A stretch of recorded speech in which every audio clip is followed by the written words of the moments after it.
नमस्कार, स्वागत है आपका फ़ायदेमंद फंड्स में। और फ़ायदेमंद फंड्स के ज़रिए हम आपको अच्छे जो बहुत सारे म्यूचुअल फंड्स हैं उसके बारे में बताते हैं कि किस में आप अपना निवेश कर सकते हैं, किसके बारे में आपको जानकारी होनी चाहिए।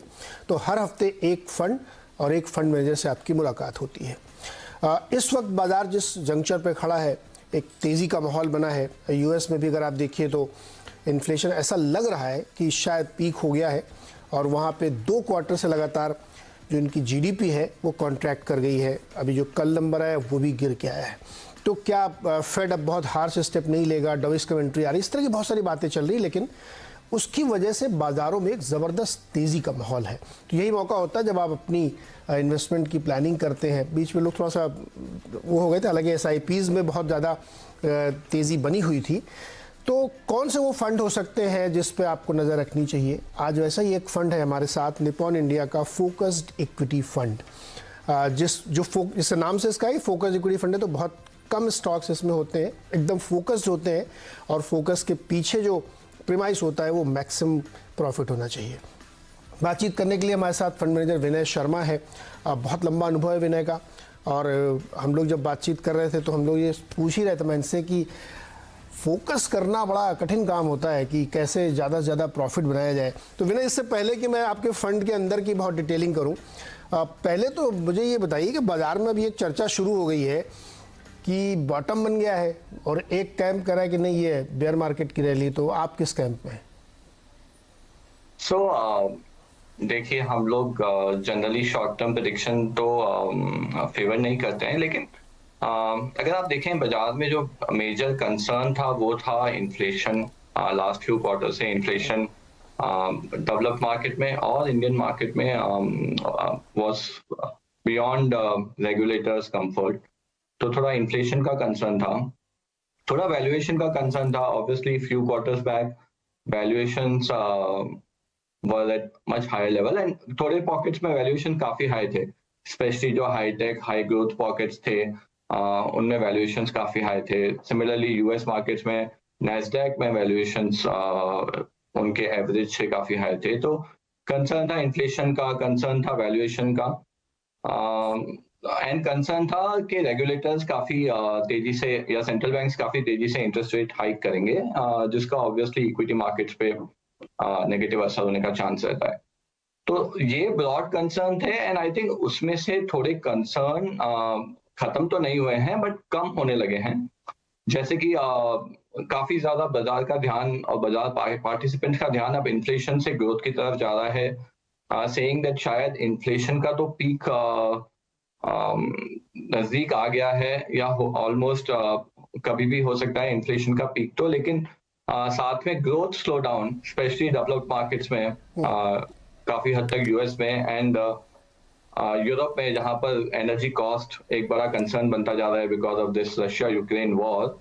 तो US और यूरोप में स्लो डाउन के चांसेस बढ़ते जा रहे हैं एंड स्लो डाउन की प्रोबेबिलिटी बढ़ती जा रही है, और उसकी वजह से जो डर था कि इंटरेस्ट रेट काफी तेजी से हाइक हो सकते हैं, वो डर थोड़ा कम होता जा रहा है। आई थिंक यही 3-4 फैक्टर हैं जिसकी वजह से बाजार अभी मूव कर रहा है मैक्रो साइड पे ऑब्वियसली। लेकिन विनय, जैसे आपने कहा कि ये फैक्टर्स हैं 4 की, थोड़ा स्लो डाउन की प्रोबेबिलिटी बढ़ गई है, इसलिए सेंट्रल बैंकर्स उतने हॉकिश व्यू नहीं रखेंगे, लेकिन 75 बेसिस पॉइंट तो बढ़ा ही दिया US ने, और US ये भी कह रहा है कि अगली तिमाही में भी वो बढ़ाएंगे डेटा देख करके। तो उसका असर चूंकि हमारे यहाँ इसलिए पड़ता है कि हम अपनी करेंसी हेज करने के लिए, तमाम चीज़ों करने के लिए फिर फॉलो करने लगते हैं। अब RBI के सामने एक बहुत बड़ा चैलेंज है कि वो क्या करेंगे। अगले शुक्रवार को 5 अगस्त को ये तय करना है उनको। तो एक कंपल्सिव रेट हाइक आपको लगता है यहाँ पे होगी जो कि फिर बाजार पसंद नहीं करेगा?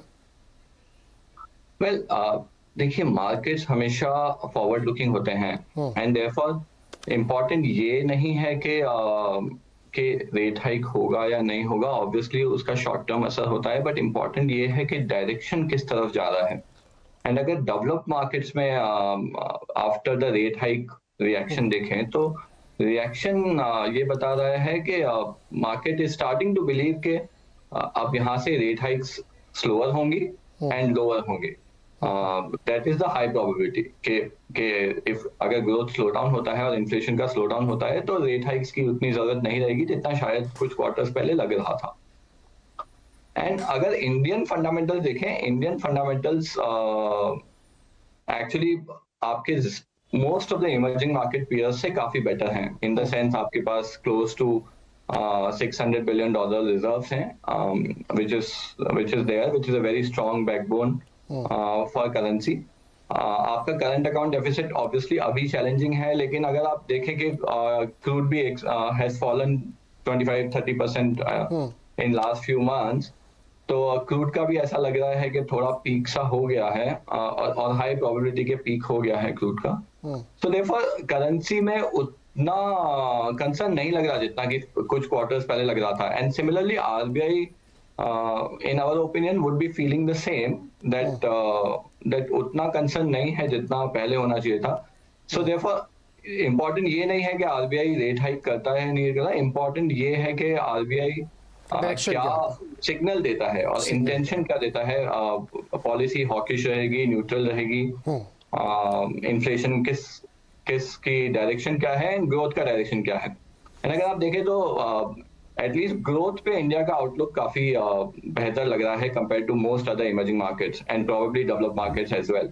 देयरफॉर हम लोग उतना कंसर्न नहीं है about RBI policy at this point of time. Probably Fed policy was more of a concern, लेकिन फेड पॉलिसी भी अब लग रहा है कि तो ये चर्चाएं भी शुरू हो गई हैं।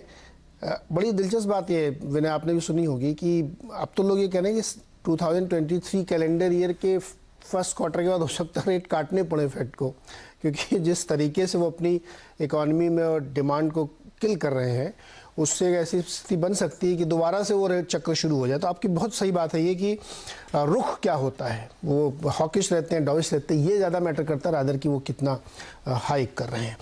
अब आते हैं आपके फंड पे। आपके फंड के जैसा कि नाम है फोकस्ड इक्विटी फंड, तो कहाँ फोकस है आपका, किस सेक्टर में?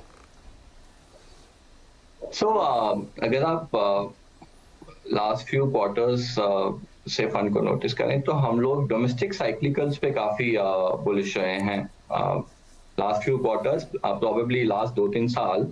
एंड रीजन 3-4 थे। वन, अगर आप डोमेस्टिक सेक्टर्स देखें इंडिया में, तब big domestic sectors are banking, capital goods, auto, consumer discretionary consumption etcetera. अगर आप बैंकिंग को देखें तो बैंकिंग 2015 to 19 एनपीएल क्राइसिस से गुजर रहा था, उससे बाहर निकला, प्रॉफिटेबिलिटी काफी लो थी।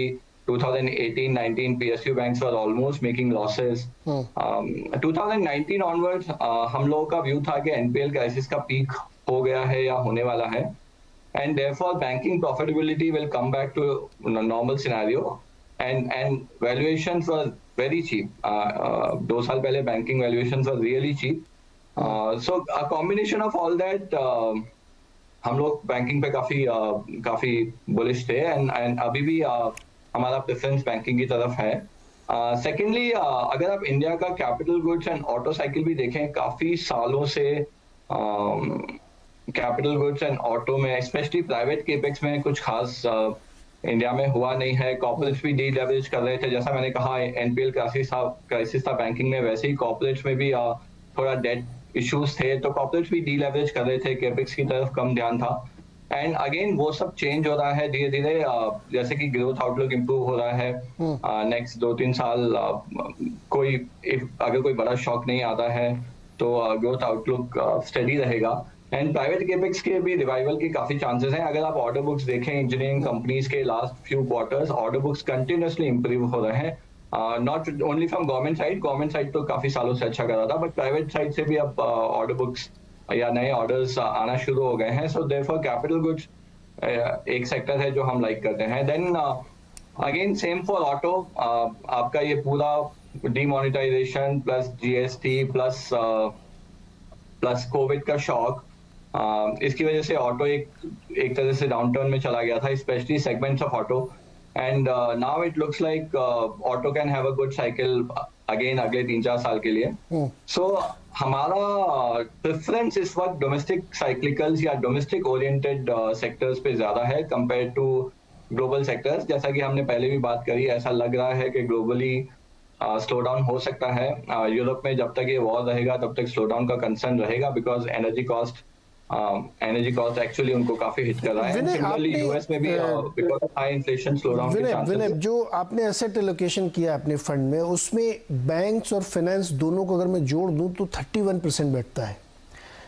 एक तो इक्विटी फोकस्ड फंड है आपका, ऊपर से 31% एक ही सेक्टर में, थोड़ा ज़्यादा नहीं लगता कंसंट्रेशन एक तरफ ज़्यादा टिल्ट हो गया है? देखिए, अगर आप इंडिया का मार्केट ब्रेकअप भी देखें तो बैंकिंग एंड फाइनेंशियल सर्विसेज सबसे बड़ा वेट है, एंड देयरफॉर इंडेक्स में भी बैंकिंग एंड फाइनेंशियल सर्विसेज का काफी अच्छा वेट है। एंड सो देयरफॉर थोड़ा बहुत ये उसका रिफ्लेक्शन है कि इंडेक्स में banking and financial services are the biggest one, and थोड़ा as I said banking and financial services was काफी चीप, काफी रीजनेबल वैल्यूएशन पे अवेलेबल था 2 साल पहले, एंड साइकिल ठीक लग रही थी। And banking, real estate, capital goods, auto, ये सब cycles when they start generally वो लास्ट करती हैं 3-4 साल के लिए। तो you can take a medium term, long term view on the sector and on some companies. तो यही रीजन है दैट हमारा कन्विक्शन लेवल बैंकिंग पे काफी हाई था, एंड वैल्यूएशन रीजनेबल थे, लिक्विड सेक्टर है, दैट्स बॉलपार्क। अच्छा, और सेकंड बेस्ट आपका जो है फिर वो ऑटोमोबाइल पे भी आपने बहुत फोकस किया है। ऑटोमोबाइल में आप 2 व्हीलर की तरफ देखते हैं या 4 व्हीलर की तरफ, या फिर ऑल टुगेदर एंसिलरी के थ्रू प्ले कर रहे हैं? सो ऑटो में एक्चुअली हर सब सेक्टर का अपना अलग फंडामेंटल्स हैं। 2 व्हीलर्स के फंडामेंटल्स, 4 व्हीलर के फंडामेंटल्स, सीवी फंडामेंटल्स और एंसिलरीज, इन सब एंसिलरीज प्रॉब्ली इन सब का कॉम्बिनेशन है। तो आज की तारीख में हम एक्चुअली सारे ही सेगमेंट्स पे रीजनेबली ऑप्टिमिस्टिक हैं।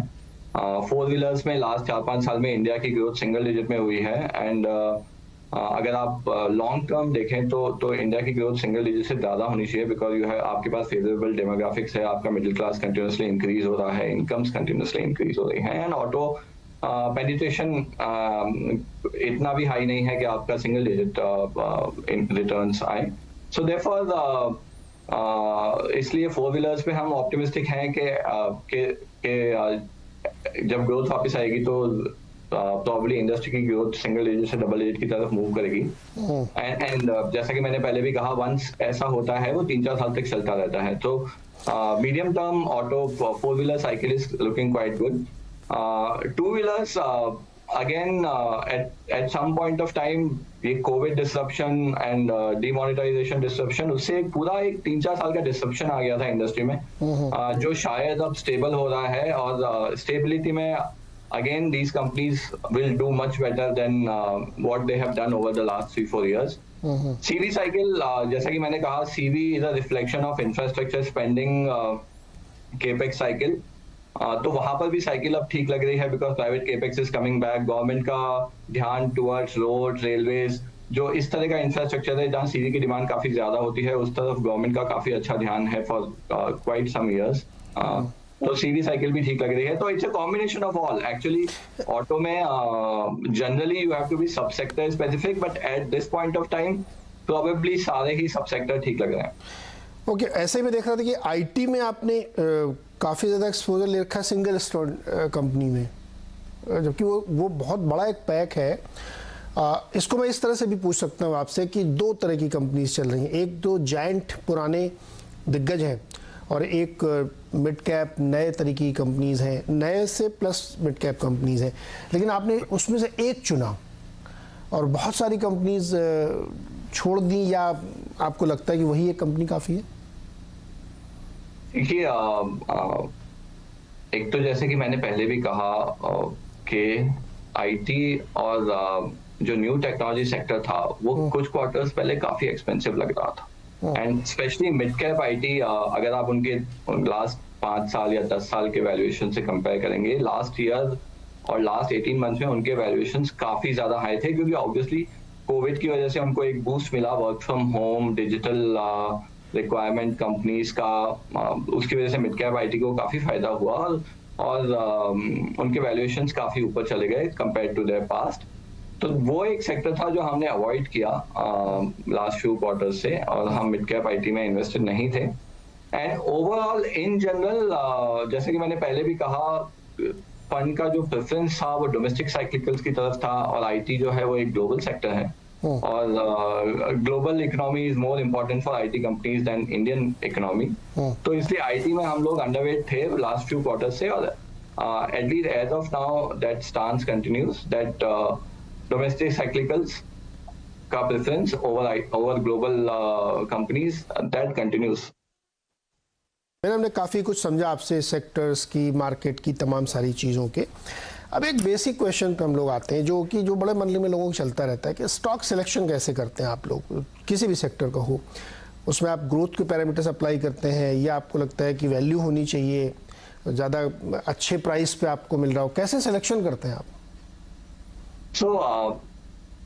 देखिए, अगर एक सेंटेंस में मैं इस क्वेश्चन का आंसर दूं तो हमारा फोकस इस बात पे रहता है कि कहाँ पर आप सस्टेनेबल आईआरआर जनरेट कर सकते हैं अपने यूनिट होल्डर्स के लिए, और आपका हर इन्वेस्टमेंट उस आईआरआर पे खरा उतरता है या नहीं उतरता है। हम लोग इस बात पे ज्यादा ध्यान नहीं देते हैं वेदर वो ग्रोथ स्टॉक है या वैल्यू स्टॉक है, बिकॉज हमारा मानना है कि मार्केट अलग अलग समय पर अलग अलग अपॉर्चुनिटीज देता है, और हम लोग फ्लेक्सिबल हैं इसको लेकर कि जिस भी तरह की अपॉर्चुनिटी आपको मिलती है, अगर आपको लगता है कि अपॉर्चुनिटी वर्थ इन्वेस्टिंग है तो हम उस पर फोकस करते हैं। तो हम ग्रोथ, वैल्यू, गैप, उस सब के बीच में शिफ्ट करते रहते हैं डिपेंडिंग आपका रिलेटिव वैल्यूएशन कहाँ पर चीप है या कहाँ पर एक्साइटिंग लग रहा है। तो ये तो फिलोसॉफिकल आंसर हो गया आपके क्वेश्चन का।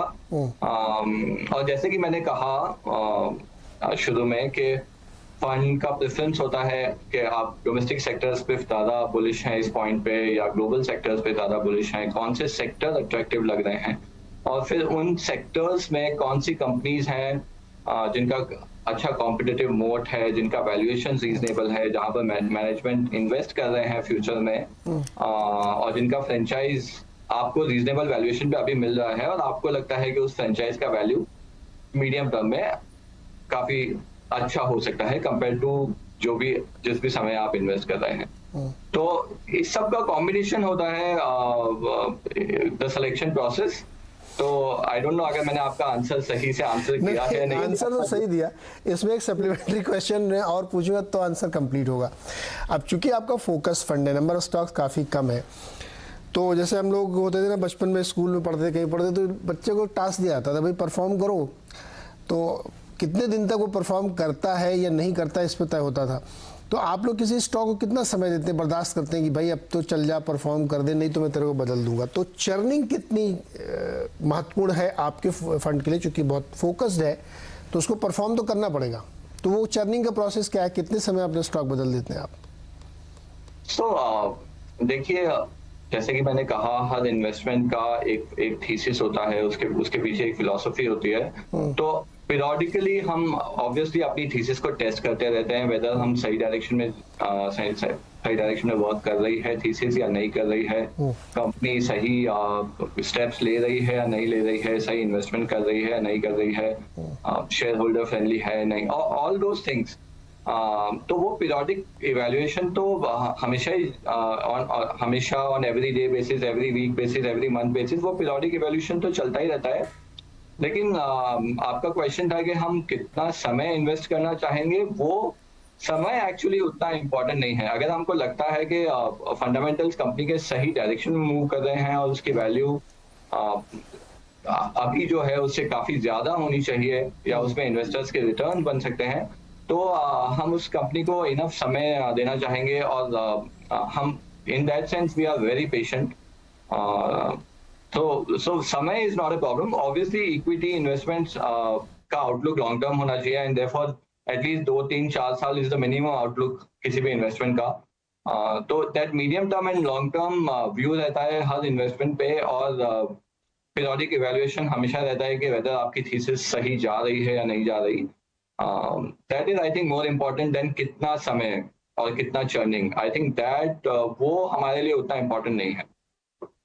ओके, एक सेक्टर और है जिस पे आपकी आखिरी राय मुझे चाहिए, और संक्षेप में बताइएगा।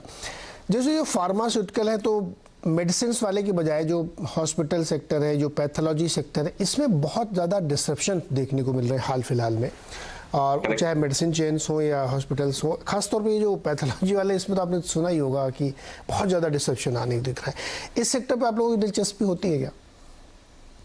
So, of course, hospital, diagnostics, pharma retail, इन सब के फंडामेंटल्स अगर आप लॉन्ग टर्म देखेंगे तो इंडिया में काफी ब्राइट ही लगते हैं, बिकॉज जैसे जैसे इंडिया का डेमोग्राफिक्स टुवर्ड्स ओल्डर एज जाता जाएगा, वैसे वैसे इन सब की रिक्वायरमेंट बढ़ती ही जाएगी। एंड अभी भी इनका काफी अंडर पेनिट्रेशन है इंडिया में। अगर आप इंडिया की हेल्थ सर्विसेज को कंपेयर करेंगे इमर्जिंग मार्केट से, डेवलप मार्केट से तो हम काफी पीछे हैं, बट इमर्जिंग मार्केट से भी हम काफी स्कोप है इंडिया में पेनिट्रेशन इंक्रीज होने का। तो on a long term basis in sectors, इनकी ग्रोथ को लेकर हम काफी बुलिश हैं। लेकिन जैसा कि मैंने पहले कहा आईटी सेक्टर के बारे में कि वो इस पे भी अप्लाई होता है डायग्नोस्टिक्स और सेक्टर पे, कि वैल्यूएशंस कुछ क्वार्टर पहले काफी महंगी हो गई थी। एंड कंपटीशन का मतलब कंपटीशन आने का काफी चांस था, न्यू कंपटीशन आने का, क्योंकि प्राइवेट इक्विटी और प्राइवेट इन्वेस्टर्स का काफी इंटरेस्ट है इस सेक्टर में। सो देयरफॉर हम इस सेक्टर से थोड़ा we were not participating in this sector. लेकिन अगर वैल्यूएशन रीजनेबल हुए तो फंडामेंटल्स ऑफ द सेक्टर और लॉन्ग टर्म फंडामेंटल्स काफी स्ट्रांग है इस सेक्टर। असली चीज़ है जिसकी तरफ विनय बार बार इशारा करे, इवन आईटी को लेकर के भी। और ये एक बहुत ही जेन्युइन कंसर्न है कि अगर वैल्यूएशन नहीं ठीक है तो फिर एंट्री करने से रिटर्न नहीं बनते हैं, और ये एक फिलॉसफी लेके चलते हैं। विनय, बहुत बहुत शुक्रिया हमारे साथ जुड़ने के लिए और इस फंड के बारे में विस्तार से हमें बताने के लिए। तो जो लोग देख रहे हैं, सुन रहे हैं, इसको समझ रहे हैं, उनके लिए एक बढ़िया ऑप्शन हो सकता है। थोड़ा इसके बारे में और पढ़िए, समझिए, और इस फंड को आप अपने पोर्टफोलियो के लिए ले सकते हैं, समझ सकते हैं। मेरा बहुत बहुत शुक्रिया हमारे साथ जुड़ने के लिए। तो इस हफ्ते के लिए फायदेमंद फंड्स में इतना ही। अगले हफ्ते एक और नए फंड और एक और नए फंड मैनेजर के साथ आपकी मुलाकात कराएंगे।